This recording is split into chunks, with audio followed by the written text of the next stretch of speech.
Hello, everyone, and welcome to the Pash On Podcast. Let's get started with your host, Brian Pash. Hi, this is Brian Pash, and welcome to another podcast. On today's show, I have my good friend, David Harmer. He's the National Sales Director for iServiceAuto. David, welcome to the show. Brian, thanks for having me. David, for people who are not familiar with your work in the automotive industry, give us a little thumbnail. How many years have you been working in automotive retail, and what were some of the roles that you had over those years? Well, I've been doing this for 30 years. I was the lucky guy who had to go out and explain to car dealers about a new thing called the internet and the need for a website. And let me tell you, Brian, the first 90 days were pretty tough. I got a lot of, hey, we don't even do email. But let me tell you what, 90 days later, I was the most popular guy on the block. I was working for a company called Dealer Fire, and we had a great brand and a great support team. And I was integral in ramping that Dealer Fire platform up into the multiple hundreds of dealers. You were there in the beginning. It was a great time to be selling websites. Absolutely. And that product came out of the gates, won an AWA award. At that time, it's called the ASMA award. And people loved the graphic design and the flexibility of that website platform. Yeah, and we backed it up with 24-hour real people support, and that's what really blew their mind. And then from there, that was a good 10 years there. Had a blast. They eventually sold out to Dealer Socket, and I found a company called LotLinks in California, and was the first agent/reseller with them, and had a really good run with them. Kind of got jaded in the variable place because there's so many shiny objects you have to compete with, and attribution wasn't proved up as it is now. And I took the opportunity to get into the fixed op business. And it's kind of been a full circle journey because, believe it or not, my father raised 5 kids as a service writer, and I grew up on the service drive. So, David, you've come full circle. We're talking about fixed ops today, and you're right in the heart of changing the way dealers communicate with their customers. Every single day. So, David, for those dealers who are listening to today's podcast, I hope they will forward this podcast to their fixed ops director. How would you describe your product solution to a fixed ops director, the famous elevator pitch? What would it be to get their attention on why they should take a look at your product platform? Sure.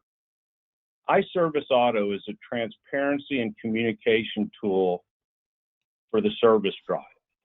What we do is we take away the mistrust that every consumer has as soon as their tires hit the drive of a dealership.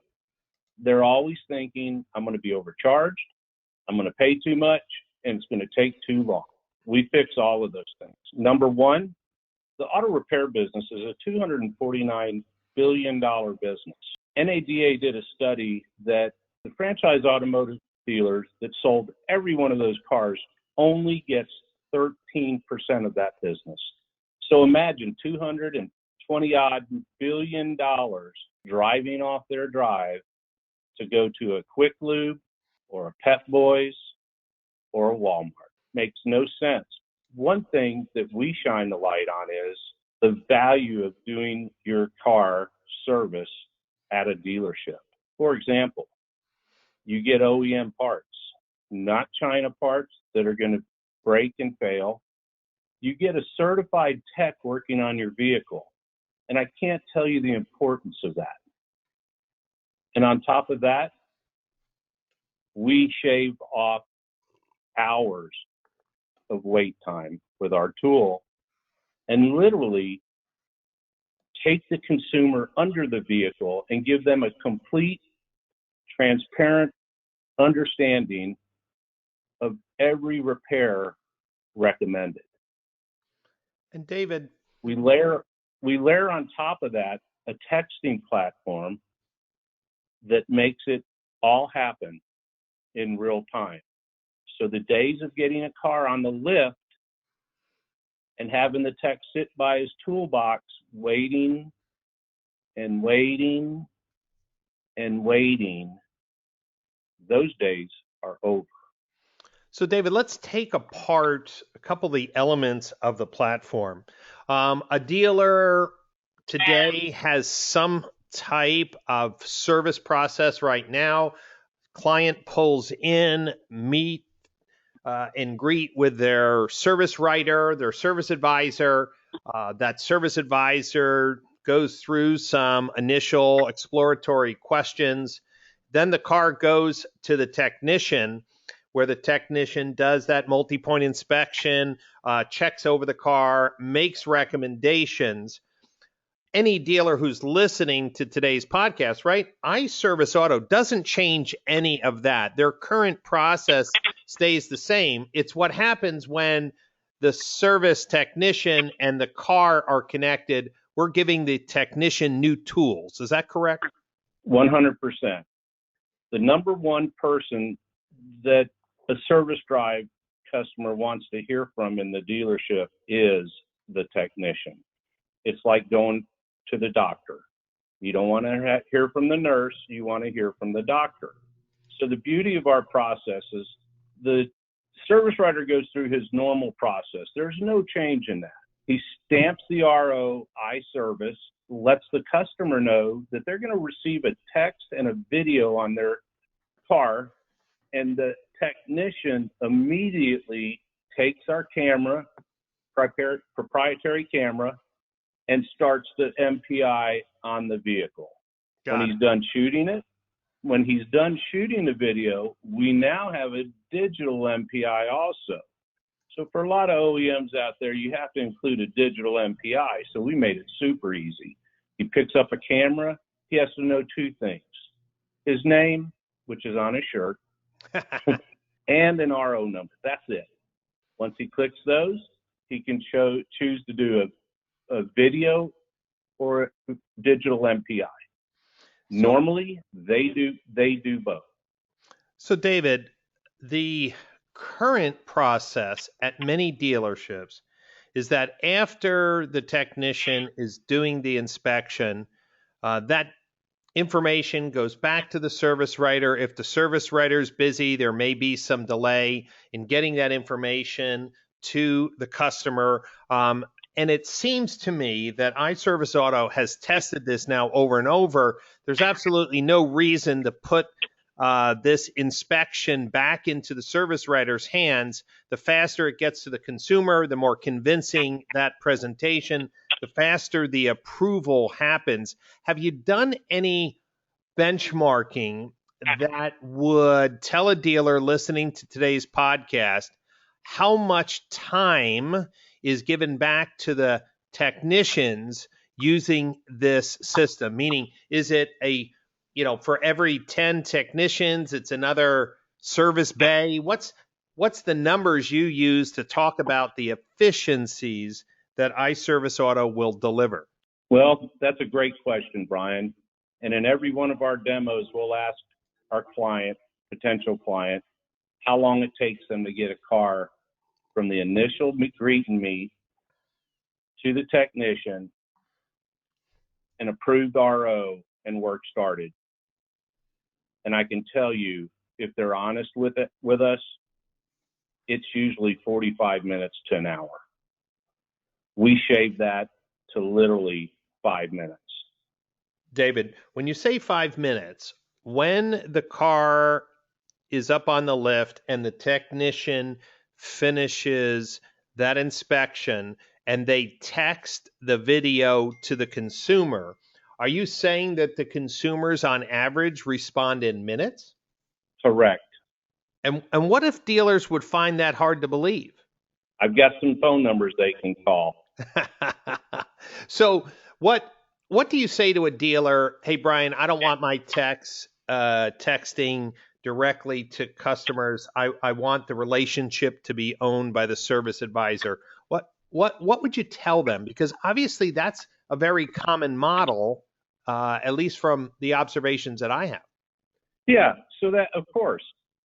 So the technician is not texting, although they can, but they're sending the video. Once the video's in the air going to the consumer, an alert hits our dashboard and tells the service writer, hey, customer Brian Pash just received his video. He immediately builds the RO and quote and sends it to the customer.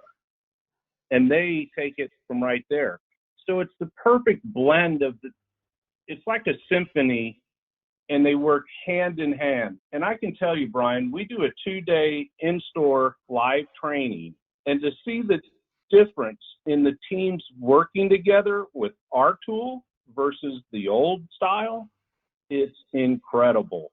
And it gives the the technology-based customer of today the exact experience they want. So David, let's clarify this because I like what I'm hearing. So the technician uses your specialized camera, does the electronic MPI, does the video, sends it to the customer. The service writer is notified, here's the MPI, and because the technician did the electronic MPI, how long does it take for the service writer to build that RO quote? Depending on the talent level of the service writer, the beautiful thing about our dashboard is it's just a Chrome browser, and we already have every fixed ops code built into it for that dealership. We do that when we set up the store. So all he has to do is go over and hit the drop down menu, boom, boom, boom, boom, boom, send it off, and away we go.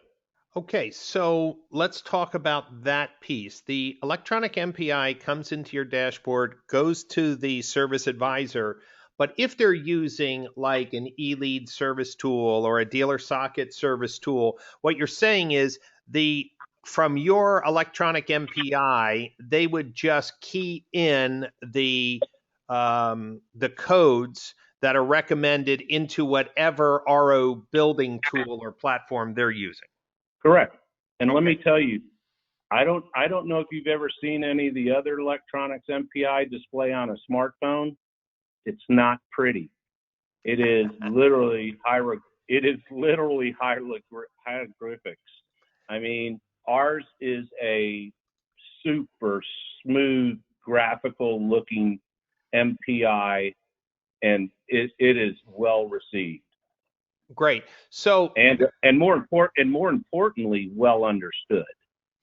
So there are some products on the market that are offered with these suites of fixed ops tools where the technician can take a photo and they send a photo of what a clean part looks like and what their current dirty part looks like.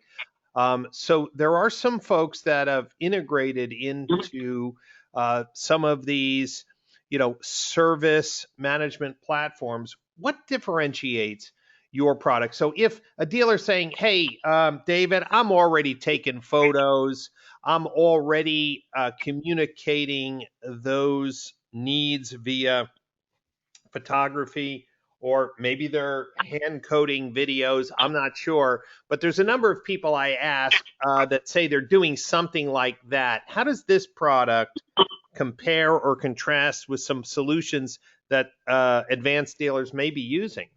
Yep, we run into that every day. And I kind of try to dumb it down to this. In the early 90s, and I'm a golfer, I'd go to get a golf lesson, and they'd take a picture of my swing in this spot, that spot, this spot. Now it's 3D video. The difference is night and day. There's a clear story from the technician starting at the customer's license plate, and the story flows with his language and explanation throughout the undercarriage up to the top of the motor, and it is night and day. I don't need to explain the difference between that and a picture. Well, absolutely. And I also like the idea, right, that the technician, who's the trusted one in the organization, is talking through, right, what he's seeing in real time. Right. There's nothing you can't just tell somebody, hey, you have a torn CV boot. When you show the torn CV boot and you show the leakage and the failure that's fixing to happen on that part, it's much more impactful. And that goes all the way down from doing a brake measurement live, doing a battery test live. And let me tell you a really great story. I have a Toyota store, Alamo Toyota in San Antonio, Texas. They are literally up 700% in cabin air filters. Now, let's do the math on that.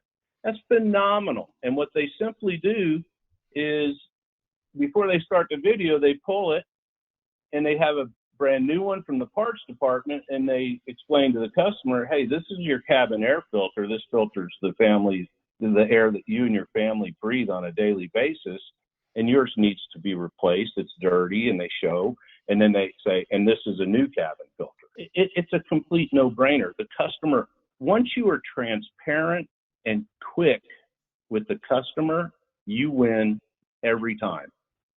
Now, David, let's talk about other applications of this product. So you have the customer's name and their mobile number because you're texting them this video presentation.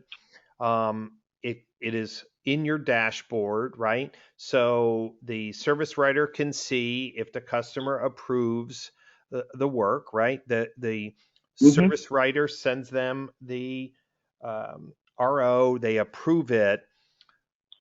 Now that you have this trusted conversation with the consumer, has there been any thought of using that trusted communication platform for reviews, for upsell, cross-sell, trade-in? What else, now that you have a real-time relationship established, how else can this platform benefit dealers? I'll get right to that, but real quick, I don't want to skip over this. Our dashboard also tracks all declined services.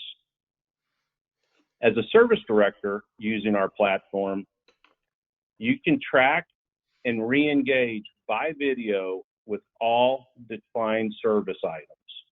Also, the service director can see every text thread with the conversation going between the service writer and the consumer, and he can also monitor unanswered, the time, how long it took him to text them, the whole thing. Our back end is phenomenal and super effective for the service director to get a real-time look at what every writer is saying to their customers. Now, David, let me just pause here a second. Let me ask you a question. Do you have then service directors who are personally recording a video to go after declined service? Like I'm the service director and say, Mr. Harmer, I see you're in, you declined the service. Are the managers actually engaging? Because that would be a little surprising for me to see. I haven't heard of people doing that, but you said that they can respond in video. Are service managers rolling up their sleeves and trying to win back business?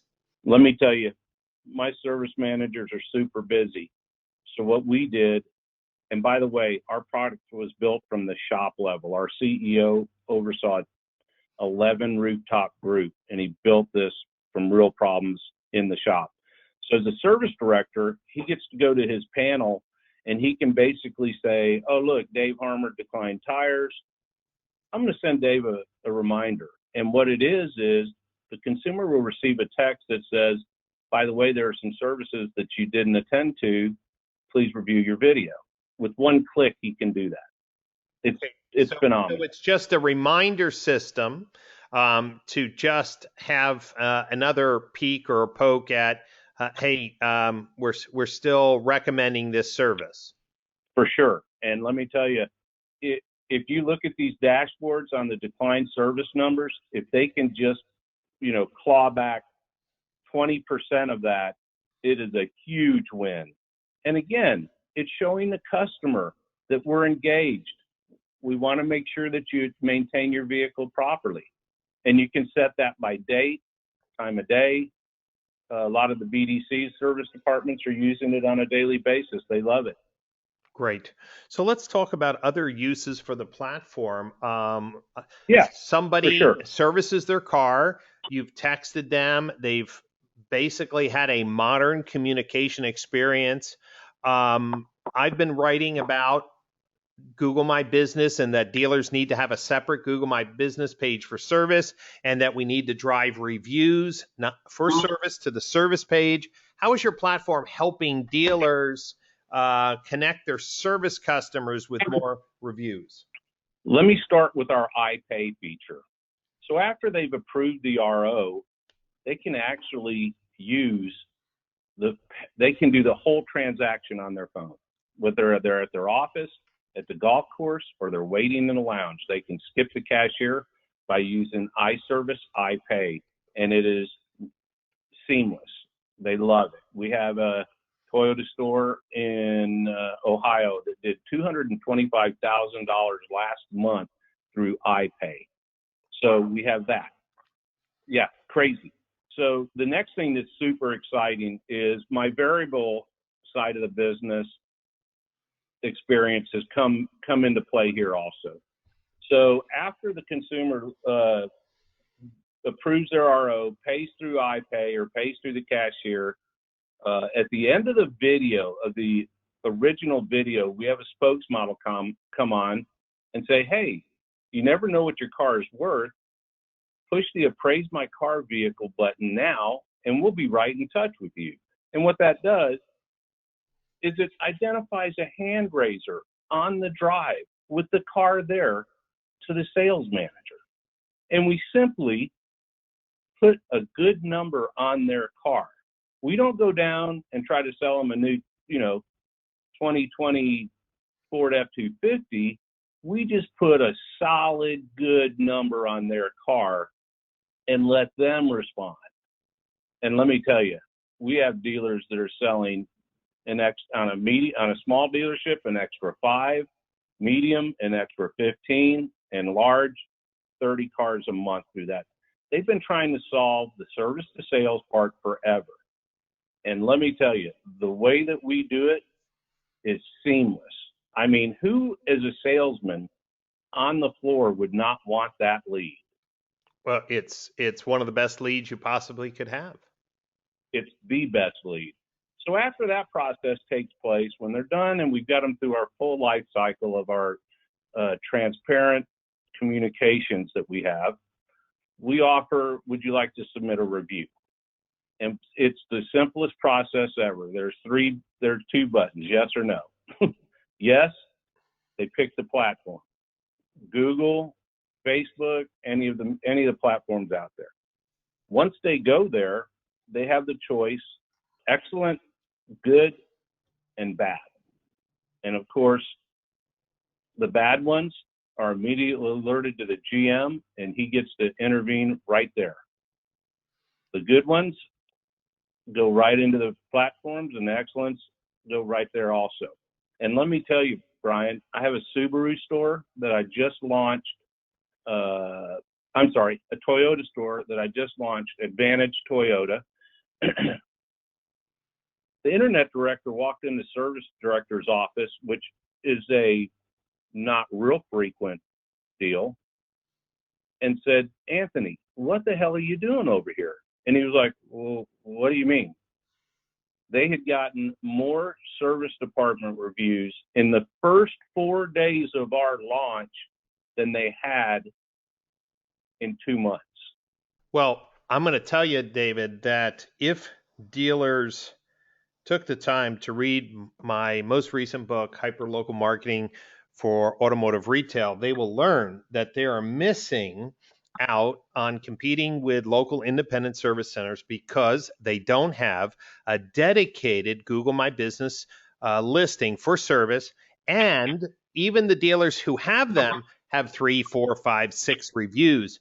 Dealers need of just a few hundred reviews on their service page. Listen to this, David, to be the number one rated service center in the market.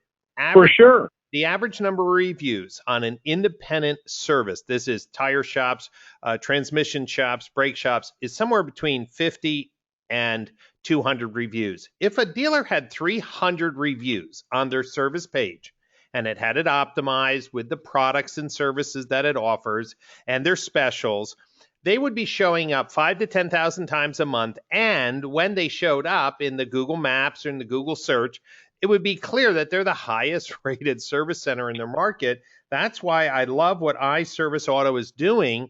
All the customers have to do who are using your platform is to make sure they have that service listing, and there's a direct link that would go to their service Google My Business page. So David, this is a home run. We're completely aligned in this strategy. And wow, I'm so excited to hear. How exciting is this? So you know how Subaru is a super tech customer, right? Yep. They're buyers. So we launched Flatiron Subaru, okay? And after 60 days, they had so many reviews from the service department that when you go to a Google review, it's usually just reviews. Well, they had so many that Google now puts at the top of the review page a categorized keyword list. And guess what the number one keyword was? Service? Video. Oh, video. Okay. Video. Brian, if you go to Flatiron Subaru and you look up their reviews and you look at the videos, it's incredible what these customers are saying about our product. Well, listen, it makes sense because, look, when someone drops off their car, they want to feel confident that the repairs that are suggested are real. The video provides proof positive. They're hearing directly from the trusted technician. You make it easy. They can approve on their phone. They can pay on their phone. They pick up their car. Everything is ready for them. Why wouldn't they say, wow, this is the best service experience I've ever had? Here's one from Flatiron Subaru that I just loved. A 35-something-year-old guy takes his Subaru and drops it off. They say it's going to take a while. It had major stuff that needed to be done. They take him and drop him off at a golf course. While he is playing golf, and you can see this review there, he gets his video, his RO, his iPay, and posts the review during his round. And when he picked up his car, the service writer walked up and said, "Thank you for being a customer. Here's your keys." And that was his review. It was outstanding. Well, so listen. yeah, we're super excited about what we're doing here. And let me tell you, we have this thing buttoned down like no other product out there. And again, as I said with Dealer Fire, I've built a career off of outstanding customer support. And you know how I am. I answer my phone no matter when, where, or how. And that's the same treatment they'll get from us. So, David, I know you for the number of years. Obviously, we met through Dealer Fire. I'm super excited that we're bringing innovation and automation to fixed operations. In 2020, I'm focusing a number of workshops and seminars, articles, even a new book is planned to help fixed ops really innovate and use technology in greater ways. I'm glad that iServiceAuto is one of those leaders. If somebody wanted more information on the product or a demo, what's the website and what's the best phone number they should use? I'll tell you what, better than the website's iServiceAuto.com. But what I'm going to do for this podcast respondents is I'm going to give them a $500 discount if they email me at dharmer, DHARMER at iServiceAuto.com. Man, My phone number. yeah, I like that offer. How about a phone number to back that up? 210-204-3857. And since you mentioned the word back up, how about this? I'm also going to guarantee every dealer a 20% lift in gross on their drive in the first 60 days, or they pay for nothing. We'll send everything back. Well, David, I know that you're offering that because your customers are so pleased with the lift that they've seen. And that's why I wanted to have you on the podcast, because I'm focusing a lot of attention this year on fixed ops. And here's what I found. There are a lot of speakers and workshops and seminars for fixed ops. A lot of them are talking about process. They talk about technology. But when I look that every dealer in the United States has not optimized their Google My Business listing for service, when I see how poorly online marketing for fixed ops is, when I see that I can't do a local search for fixed ops without being dominated by independents, franchise dealers never show up for broad-based keyword searches, inorganic results. There's a huge opportunity. At the end of the day, though, dealers can't market that they're doing a better job if the experience isn't a wow. And that's why iServiceAuto is going to be a key piece in using technology, using modern marketing, using modern communication to present a better experience and to really combat years and years of misinformation about the value of OEM or factory authorized service. David, I want to thank you for being on the show. And if you're listening to today's podcast for the first time, you should know that every week I interview new industry leaders, technology, and disruptors. And I post those podcasts every Monday. So make sure you tune in. You could find my podcast on iTunes by looking up Passion Podcast. They're also, of course, available on Libsyn, Spotify, SoundCloud, and of course, any podcast streaming service. Just look for the Passion Podcast. And keep in mind that on March 18th in Fort Lauderdale, I'll be kicking off with the Automotive Marketing Bootcamp for Fixed Ops. You can get more information on that by just going to brianpash.com and look at the events tab, and all the information to register will be there. We look forward to hosting you on a future podcast, and please make sure you pass this podcast on to all fixed ops directors in your organization. Thank you, and we'll see you next week on another Passion podcast. Thank you.